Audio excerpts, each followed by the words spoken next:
Have you ever felt like you've been doing too much for your English and yet you can't seem to make progress with your skills, whether that's speaking or writing? Well, you might just need to take another look at the practices that you use for improving your English. It might just be that you're making your learning process more complicated than it needs to be. In this episode, I'm joined by Matt Brooks-Green, a brilliant language learning expert out of the UK. Now, Matt argues that your life as an English learner is a lot easier when you relax, keep things simple, and engage with the language through material that has the right level of difficulty, but most importantly, that you enjoy. This episode is all about finding your groove. In other words, finding what works best for you. You are going to learn a lot from Matt. Now, the next 40 or so minutes are full of information. What I recommend you do is first listen to the whole interview and then download the PDF that comes along with this episode. Here you're going to find the main takeaways, ideas on how to turn the advice into actionable steps. You're also going to find questions for self-reflection and access to our community of English heroes, also the full transcript of the episode and the definitions of the most difficult words and phrases that Matt and myself use in this episode. So I've titled this Simplify Your English Learning. It's really good, so go ahead and download it with the link that I put down in the description section of this podcast. Now, ladies and gentlemen, without any further ado, let's dive right in. All right, English hero, you made a great decision to be here today because I'm joined by a brilliant language learning expert, Matt Brooks-Green. Matt, thank you for coming on the show. I'm pumped for our conversation. Thanks so much for the invitation. Really looking forward to it, man. Let me give an immediate shout out to your YouTube channel. It's your full name, Matt Brooks-Green. And I have to applaud you on something that I noticed you do very well on your channel, which is beyond all the awesome language learning content that you create. And I just want to say your thumbnails are top notch. It looks like you put a lot of effort and thought into that. Great work. Yeah. It's a craft, and you've got to learn the whole craft. So I'm trying, but I've got a long way to go. Yeah, man, absolutely. It is a craft indeed, and there's a lot of like strategy and obviously also like editing skills. Can I look at your thumbnails for inspiration when I need some? Fill your boots, as we say. Yeah, go for it. Excellent. That's probably one of the biggest things with YouTube, is just learning all of this other stuff. It's you think it's just make nice videos, but actually once you're in, it's a rabbit hole, as we say in English. It's something that a lot of people, when they start creating content on YouTube, they think, or maybe they just leave that for the end, and then, well, results don't come as easily because of not so great thumbnails and headlines. Matt, so why don't you let our audience know a little bit more about yourself? Where are you from? What you do? And I'm also curious about what languages other than English do you speak or are learning? Okay, yeah. So my name's Matt Brooks-Green. That's the name of my YouTube channel. So my channel is basically trying to help people who are in the same position that I used to be in terms of getting started with language learning. There's a real difference between someone who thinks about learning a language to someone who actually is a language learner. And I think sometimes we can overlook that transition from one to the other. So I'm currently learning Spanish, and at some point I need to get back and brush up my rusty Chinese, but I don't know when I'm going to do that, but at some point. Muchas gracias por compartirme un poco de tu historia. Matt, Un placer. for the non-Spanish speaking English heroes out there, just thank Matt for sharing a bit about his story. Matt, did you catch my Argentinian accent? 100%. Great, I love that. Awesome, Matt. So I have a few questions here on my outline for our conversation today, and I'd really like to start with the following one. If you could have only 4 apps on your phone to improve your English, not English, your Spanish or any other language, which ones would you choose? That's actually a really good question. I am really, really simple. I think we can overcomplicate so many things with language learning, and you can be downloading this app or that app or whatever.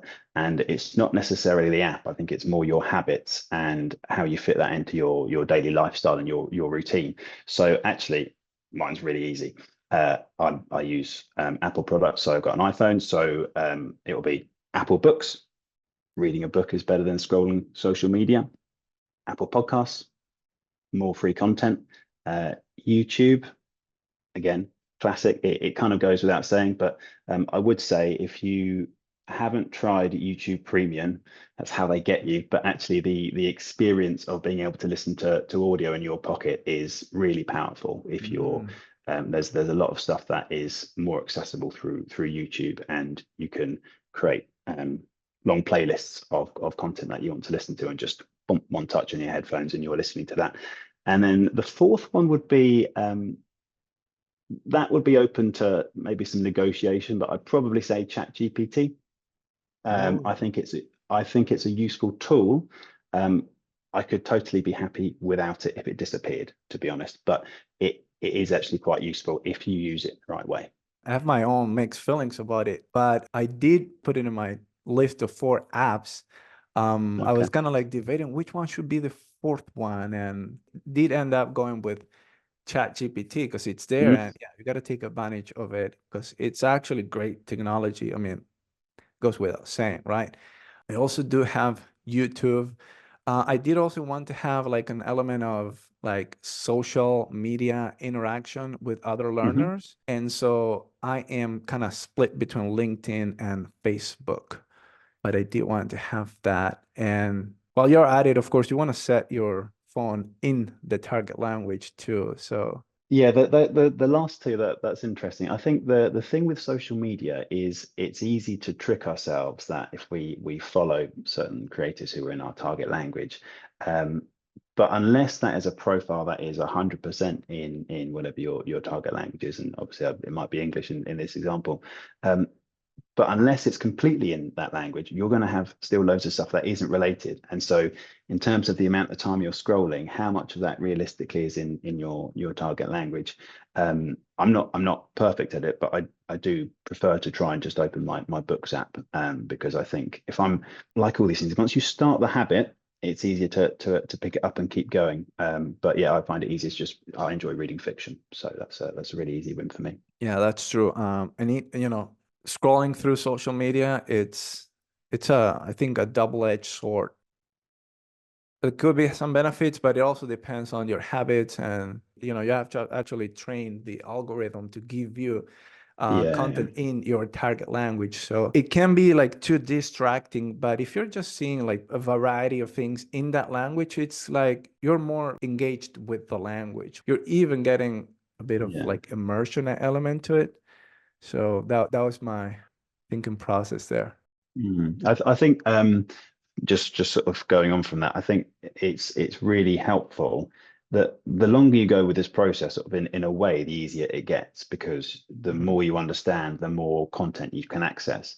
And so if you can get to a point where there isn't a division between learning and your life, then you're going to be in a really good position, aren't you? Whereas um, obviously it's very hard when you first start out, but once you get going, yeah, if you're exposed to it, like you say, social media or like my YouTube now, there are content creators that I love, and it's like I don't have an equivalent in English to watch for that kind of content, so I am going to watch it in Spanish, and so it's kind of inevitable that my Spanish will progress just through enjoying that kind of stuff. Yeah, yeah. Well, thank you for sharing that, Matt. And well, you did mention reading, you did mention YouTube, which brings us to the topic of comprehensible input. Mm. Just from watching your content, I've seen you mention that a few times. To the English here listening to this, if you've never heard of this term before, don't worry, we'll break it down for you. But it's a cornerstone of successful language acquisition. Matt, how do you describe comprehensible input? It's a deceptively simple question, and also at the same time can be quite complicated depending on how you want to look at it. So, um, I'll give you the sort of the basic answer, and then maybe we can unpack it, and I'll share some of my feelings as well. So, the idea is comprehensible. Input is input which you can understand a lot of, and ideally is, they say, I+1, so it's just above your current level. And if you can understand a lot of it, but there are some things you don't understand, then your brain has enough information, has enough data from all implicitly, without thinking about it, will fill in the gaps with the new pieces of information. Now, sometimes we think of that as just words. Was the classic thing everybody says is, well, how do you first start? Well, communication is not just based on words. It's facial expression, it's, you know, gestures, it's all these other things.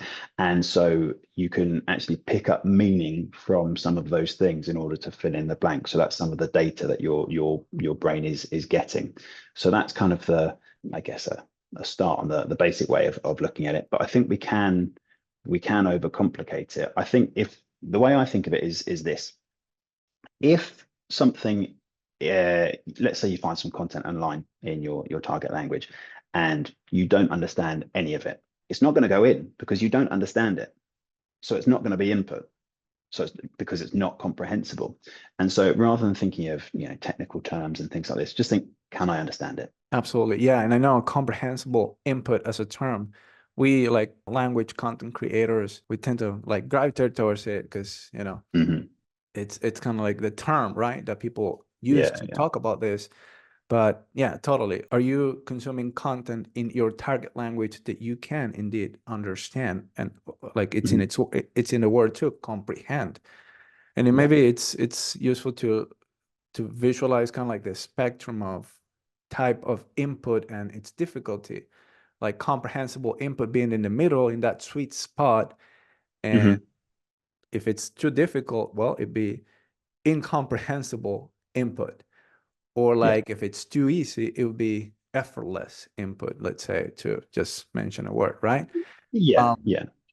and I also like to, you know, just to complement the concept here with a different sort of like mental model. And we talk about emotions, right? If it's too easy, it's gonna be boring, right? If it's too difficult, then you're gonna feel anxiety or maybe frustration that you can't really get anything from the input that you're consuming. But if it's in that sweet spot, you get engagement. You Yeah. kind of like enter that sort of like flow state, and you can enjoy listening to whatever you're listening or watching or reading, right? Yeah, interesting. It's interesting that you mention it in those terms. For me, if something's really easy, I'm fine with it. I'm absolutely fine with it, providing I find it interesting enough. So, and particularly for beginners, it's like you might have to lower the bar as to what you're happy to watch or listen to. But if you think, well, I can feel I'm getting better at the language, and so that motivates me. And so I know if I just keep putting in these hours, that will help me. And if it is easy, I can do a lot of it. And so it's actually sometimes reframe it and going, well, I can get a lot of input. There are more clues for my brain to pick up stuff, and my brain doesn't have to work so hard because it's not struggling to understand what's going on. And also, let's say you get a story and you understand every word in the story, where you go, oh, well, I don't need, that's entirely comprehensible. So this I+1, there's nothing new. The plus one is the idea that there's some extra bits, the new bits to Yeah. pick up. If you've got a story that you know all of the words, well, your brain hasn't seen them in that order. So that is going to reinforce your grammar, because there will be structures in there that maybe you haven't seen in quite that way. And I think sometimes we can be chasing stuff that is hard or more difficult. Like that's a sign we're better in the language. Was actually you can get good at the language by not necessarily rushing it. I think there's a balance in there because your brain has only got a certain amount of ability to process stuff. Yeah, I mean, there's no harm, and actually, there's still a lot to learn from, even from content that is seemingly too easy for you, or that you Mhm. understand 100% of it. And it makes me think, like whenever I'm listening, watching something that is, well, 100% understandable by me in English, I'm still sometimes, you know, paying attention to Mm. something that someone said, mentioned, and there's always a learning opportunity, even if it's content that is seemingly easy, right? So just continuing with the topic of resources and types of content that we can watch, listen to, read in order to learn another language. What are some of your favorite resources or types of content for finding, content that is, well, comprehensible input for you, that you find interesting, that you find engaging? How do you select this content that has this right level of challenge? Yeah. That is the $1 million question in all of this, ultimately. That's one of those ones where at a basic level, it's just type in the language you want to learn and then comprehensible input. It's not exactly rocket science, obviously. And this is me thinking of YouTube, but you can do the same on podcasts and things like that. So there's a Spanish podcast that I used to listen to, the Intermediate Spanish podcast. The guy knows what he's doing. I typed into the search thing. I wanted a podcast that was about an intermediate level of Spanish. I just typed that into the podcast, and this podcast came up. And then once you start listening to that, you get recommended other podcasts and things. It's just searching for a lot of stuff, and it's difficult to necessarily answer it for everyone, because if you just type in comprehensible input and the language you want to learn, that will often be more beginner level stuff. So if you're at a more advanced level in the language, that's not going to help you. And then the question is, well, what do you like? And it might take a bit of effort to go through creators and see, oh, actually with that accent, can you understand them? Or actually, is that something you're genuinely interested in? There's for learning Spanish, there's a very famous YouTuber, Luisito Comunica, who is huge, and he speaks very clearly. He speaks at a very sort of fairly standard intermediate level of Spanish. And for a learner, this is fantastic content. And so if you can find your equivalent in English or whatever your other target language might be, that's the sort of thing that you want to do. Even just going into Reddit, somewhere like there, search through, see if you can, there'll be people talking about your target language and recommending resources.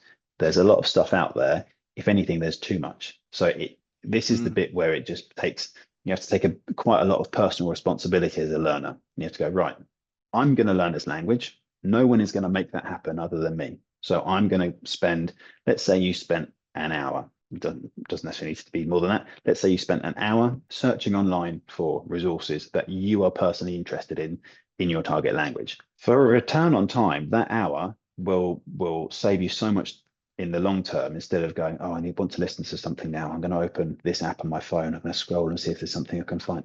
If you've just got a list of stuff that you can go straight to, maybe make a playlist somewhere or whatever it is, that's going to, in the long term, save you so much time. You're going to do so much better. Yeah, excellent recommendations. And I'm a fan of YouTube playlists myself. And, I have a bit of a system for saving videos into different playlists. I've got like a playlist for things that are just fun, like not exactly Mr. Beast, but that kind of content that is just fun. It doesn't really offer any information and education. It's just entertaining. Sometimes I like to take a break and pour myself a cup of coffee and watch something that is just fun, that, make me laugh. Then I also have my playlist for listening in the car, something that I cannot really watch, just listenable content that is entertaining or that is informative or educational. And I have that different types of content that suit my mood in a specific time of the day. As I just scroll the feed on YouTube and I find something that is interesting, I'll just save it in its playlist and then later watch that, consume that. And yeah, personally, I can say that using YouTube playlists is a great way to save content for later, right? So I did want to ask you too, have you ever watched a show, a TV series in Spanish?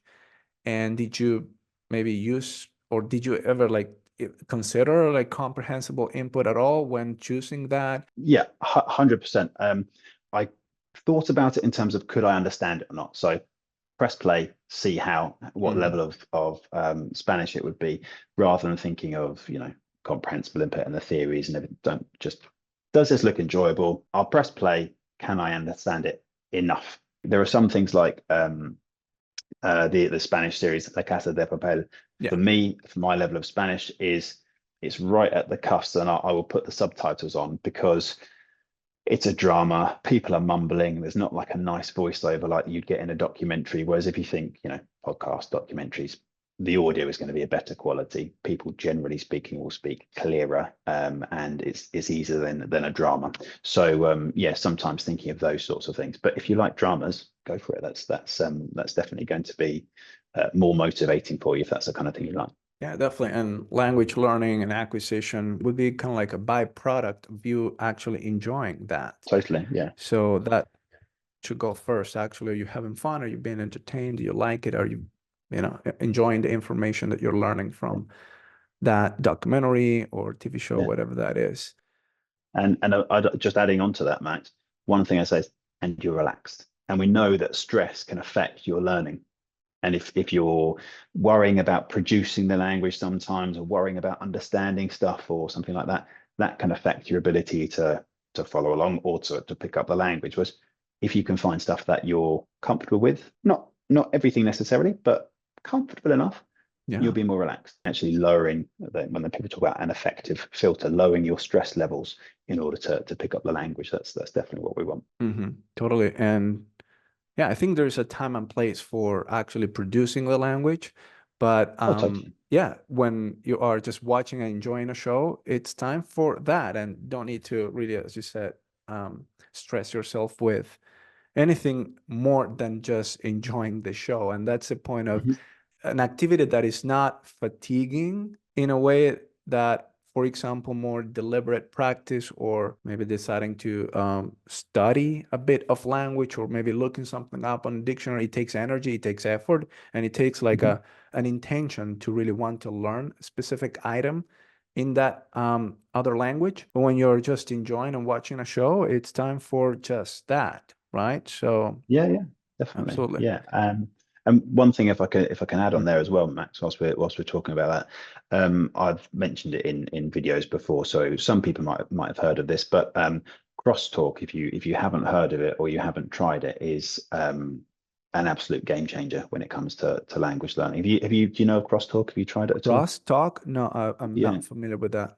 Okay, I'll give you the short version, but it's incredible. So essentially, let's say you're learning English, but you're maybe not so confident, or you don't feel like you're ready to speak, whatever it is. Or when you try and speak, it takes up so much mental energy. The conversation is so difficult. And so if you can find someone who is willing to talk to you, let's say you're learning English, if someone's willing to talk to you in English, and you can talk to them in whatever your native language is, or another language that you know, and that's the language perhaps they're trying to learn, it's almost like an exchange. So rather than the idea of a traditional language exchange where we spend half the time talking in one person's language, we're both talking that language, and then we spend the next half talking in whatever the other language is, I only talk my language and the other person talks the language that I want to learn. So I'm getting input, but my brain isn't having to struggle with producing the output.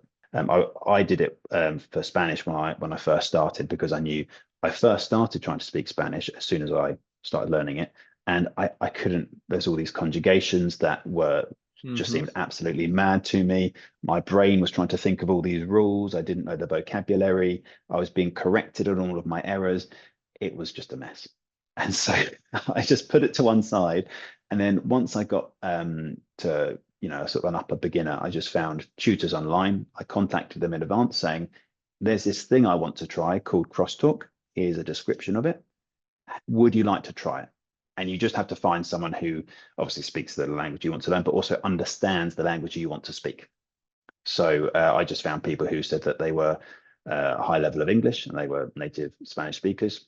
By the time I started speaking in Spanish, I could pretty well understand Spanish. I'm not saying I'm perfect, but then when I came to speaking, I didn't have to worry about what they were saying, because I already understood that. So then I could focus the mental energy, whatever capacity I have, on now my production of the language. Yeah, I mean, it's a pretty interesting concept, and I've always been kind of intrigued by a situation where that would happen. Never really done it myself, but I thought, what if, we start with a friend of mine who's from the US.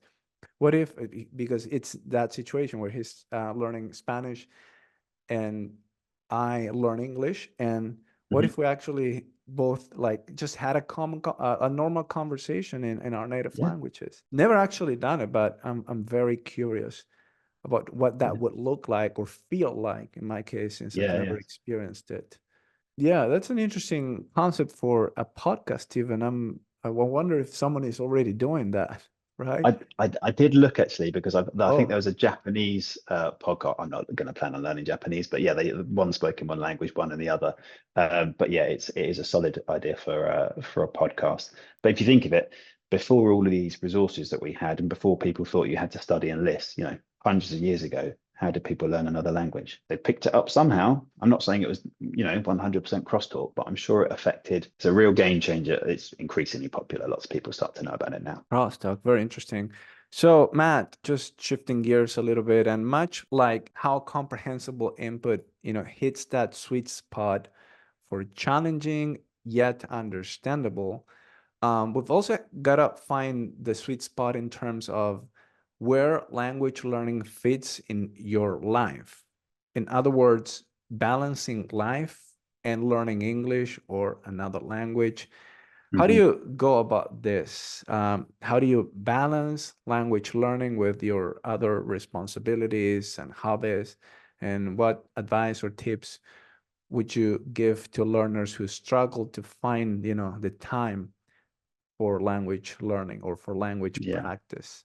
So again, this is the key to language learning. As much as people Yeah. talk about trying to optimize their learning, people talk about there's this method, there's that method, there's whatever. Ultimately, none of that matters if you haven't got this, which is why I talk about this kind of stuff a lot on my channel. Is you want to start in trying to create a daily routine, because until you've got that daily routine, you're not going to make nearly enough progress. So don't worry about having to do everything. There's so much stuff out there. There's so much content. There's so much advice that it can feel overwhelming. And so start small is my advice. Very quickly, you'll be doing loads and loads of stuff all day. But I would say for anyone who's struggling to get that daily habit, which is where we start, is start small. So I would think of habit stacking. So if you think of what's one thing that I do every day. So for me, I walk my dog every day. Easy. Put my headphones on, podcast, listen to a podcast in Spanish. That's, he gets in at least an hour of walking a day. That's at least an hour of Spanish before I've done anything without trying. Um, it has to be stuff that, again, coming back to this comprehensible input idea, just it has to be something you understand, at least enough of. So habit stack, first of all, find one habit you do and put something else with it. So for me, until not too long ago, I was working 3 jobs, and I was busy all the time. And it seems like it was like the gaps in between everything I had to fit the learning in, but it's totally doable. I had to drive everywhere. So Yeah. There all you that go. time driving, that's more podcasts, or Mhm. that's the audio for a YouTube video, or that's an audio book if it's at the right level for me. Um, you do have to pay attention, and it's not perfect. In an ideal world, you're sitting there, 100% of your attention is on the thing, but that's not the ideal world. We've got bills to pay. We've got to make it work for ourselves. So think of small things like that. What does your daily routine look like? Where is there a gap or something else that exists where you can put that language learning with it? Doesn't have to be huge. Listening is very easy, or maybe starting a graded reader if you like reading. So Mhm. those sorts of things. But again, it's coming back to the learner has to take a bit of personal responsibility. You think, right, no one is going to put this language in my head but me. So what can I do day to day to go, right? Whatever you like to do, whatever you think you can do over the long term, doing it one day, that's great. What about tomorrow and the day after? Wherever there are those moments, no one else is going to tell you where that moment is. That's for you to go, right, I'm gonna learn this language, and I'm going to do it starting in with this small habit. It's with these small habits and some personal responsibility you then start to create your your kind of environment where you're surrounded by the language, and that's where it's really powerful, because you then don't think about it, it just happens. Yeah, it just happens, and you're living your English or living your Spanish or whatever your Yeah. target language is. And just to complement what you said there, I think it all starts with having an Yeah.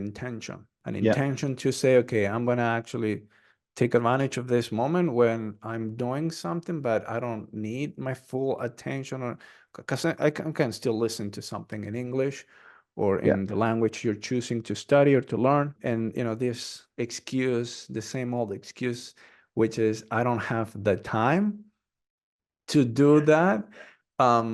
Just encouraging people to be responsible and just take ownership and just say I'm not willing to prioritize this now.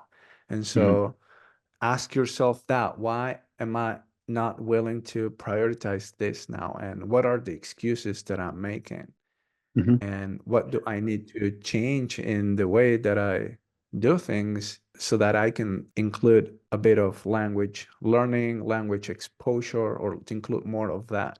If it's important to you, you'll make time for it. As simple as. And that's where, for my personal story, it took me such a long time with learning Chinese to make any progress, because actually I wasn't a language learner. I was someone who wanted to learn a language, but if you looked at every day the sorts of things I was doing, it wasn't the same as someone who is a language learner, who would be getting lots of exposure. So it's then going, oh, actually, how do I where can I start to do something every day? And then you can shift yourself to, no, now I'm a language learner, because my day involves being exposed to the language, as opposed to in the UK, we've got a lot of people who generally won't ever speak another language. It's quite common for people to only speak English here. And so lots of people talk about wanting to learn a new language, and they might use, let's say, Duolingo or something like that, but often not make any progress and not do it that often. And so how do you get yourself from being one into the other, going from wanting to learn the language to, no, I'm a language learner, and my identity changes. And so my identity is someone, day after day, I can see this evidence that I'm doing something with the target language. Let's say it's English. I see English every day. I'm an English learner. I don't know if anyone knows, there's a rapper, Rich Brian. I made a video about him because I thought his story was so interesting. But Rich Brian is Indonesian. You would have no idea. He raps in English, and he sounds American to my British ears. And but it's phenomenal. He basically started off wanting to find out stuff about Rubik's cubes online. It was in English, and Wow. I won't spoil the story, but he's now a multi-millionaire rapper. So, but it was actually through how he changed his lifestyle, but more importantly, his identity. He was someone who was exposed to the language all the time, and I think that was a big change for him. Yeah, I agree. And self-image is crucial. Huge. It's just Yeah. essential. And yeah, I can just go back to maybe the years when I was trying to learn English myself, Hmm. but really not gaining any momentum, and just, false start after false start, maybe just creating a few habits that end up proving not to be habits, or not like strong Hmm. habits, because I ended up focusing on something else, which is part of the learning process as well. But Yeah.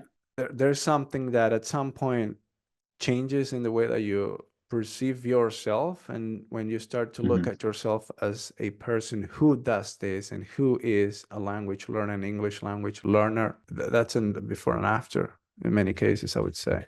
Great, Matt. And well, we're touching already on the topic of consistency, right? So you mentioned being Mm. long-term oriented and, forming habits. And so Yeah. obviously consistency plays a big role in making steady progress. Can you talk about the importance of having, this long-term approach to learning languages, and how it's impacted your own progress as a Spanish learner, as a Chinese language learner as well? Yeah, totally. This is it. This is language Yeah. learning, right? It's if you don't have this mindset, ultimately success will be really difficult. You want to think long term. And so something that I would add is there's so much advice out there, and I know, Max and I are part of the problem. We're trying to help people and give advice as well. But if you think of it this way, there's so much advice out there, you can't do all of it. Yeah.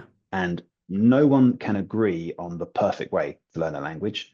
You just have to go on the internet and find out. Everybody's got their own method or their own slant on it. So if there was the one way to learn a language, we'd all know it, because that is the one way to learn a language, because it would be the only way. But because people have got their own stories, you can see that, well, that person did that, but that other person tried something else. So don't worry about anyone else. What do you want to do? What's your story? We've got this idea of comprehensible input, but actually sometimes I'll listen to or watch stuff that is probably too difficult to me. Actually, where my Spanish is now, actually, it's fine. But certainly early on, I quite like sci-fi stuff, and so I would watch some sci-fi videos on YouTube, people talking about the lore behind stuff and things, and that motivated me. It wasn't the perfect way to learn a language. It was too difficult. There would be lots of things that I couldn't understand, and so I was missing, didn't have enough clues to pick up some new words, but I was getting something. But more importantly, I was enjoying it. Oh, well, this is motivating. I like doing this. This is kind of cool. There's something about it. You can't necessarily explain it, but there's something. I like this. This is enjoyable. Okay, well, next time on YouTube and I get recommended another video, I'll probably watch that as well. And so there's not the perfect way to do it. Just try what works for you. Providing you keep going, that's the main thing. Don't worry about anyone else. Think about yourself and what you're happy to do long term, taking personal responsibility to find the content you are interested, that you enjoy, because you could get recommended some content and you don't like it. So you kind of have to find out what is right for you. And I think that's the key to sticking with it long term, because then you, again, like we've said, you have that identity of being a language learner, and that is a complete game changer. Once you do that, then no one else is responsible, and you're your own boss, and you can do what you want, basically. Mm-hmm. Well, so much great stuff there, Matt. And I think the best learning system is one that is customized by you for you.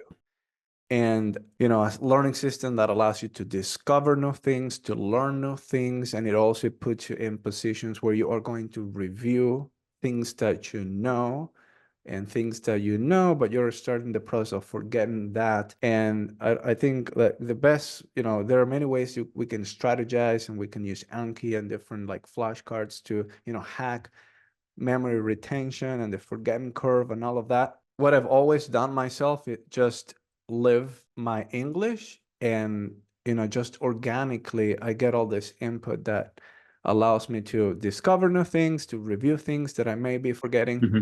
It's quite simplistic in that regard. And just you mentioning forgetting, you're going to forget stuff. It's part of the process. If it would be so boring if oh yeah, I remember that word. That was easy. Next one. This is going to happen to everybody. That is what happens when you're learning a language. And with me, so for picking up new words, I'll pick them up from whatever I watch or listen to or read. I'm sure it's not the most efficient way to do it. I'm sure there's another way to do it. I'll get an extra 10% more out of everything I read, watch, or listen to. I don't care, because I'm relaxed. I don't care about those other things. And so reading, for example, I know the words I read I'm going to forget, but I've got to keep reading the story, and I'm reading actually a series of books, and I want to read the next one and the next one. So even if I forget it, it will come back round. And if it doesn't come back round, then maybe it's not that important for now.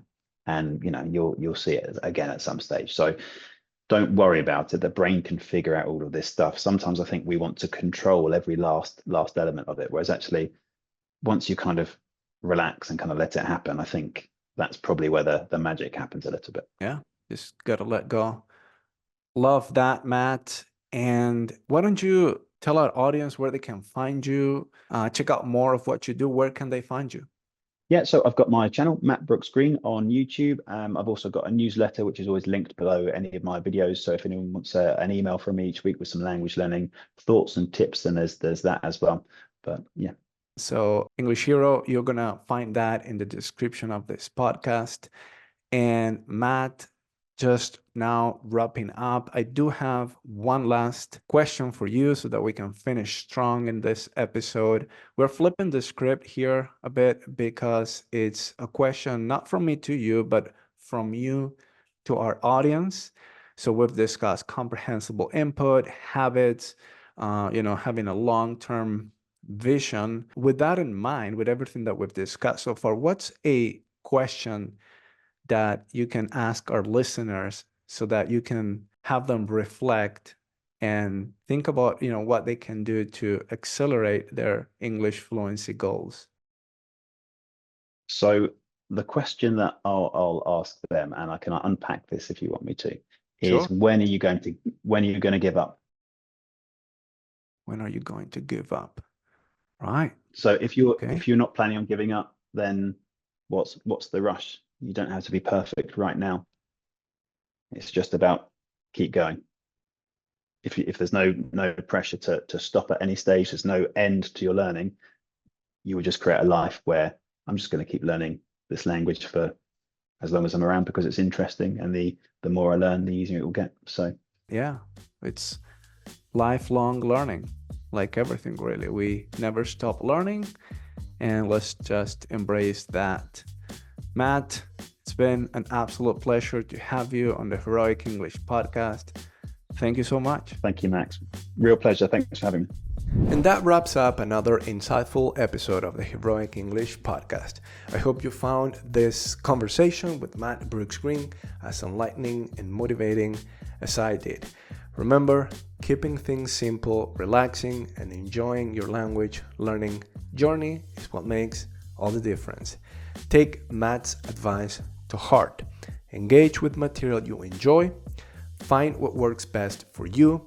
Remain consistent, and that is what makes improvement inevitable. Now, revisit the points that Matt and I have discussed. You can do that by downloading the free PDF guide that comes with this episode. It's titled Simplify Your English Learning. The link is in the description of this podcast.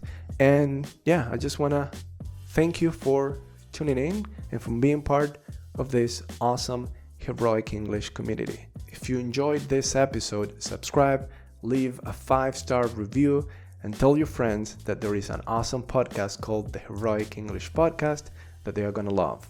All right, English hero, keep learning, keep growing, keep living your English, and until next time.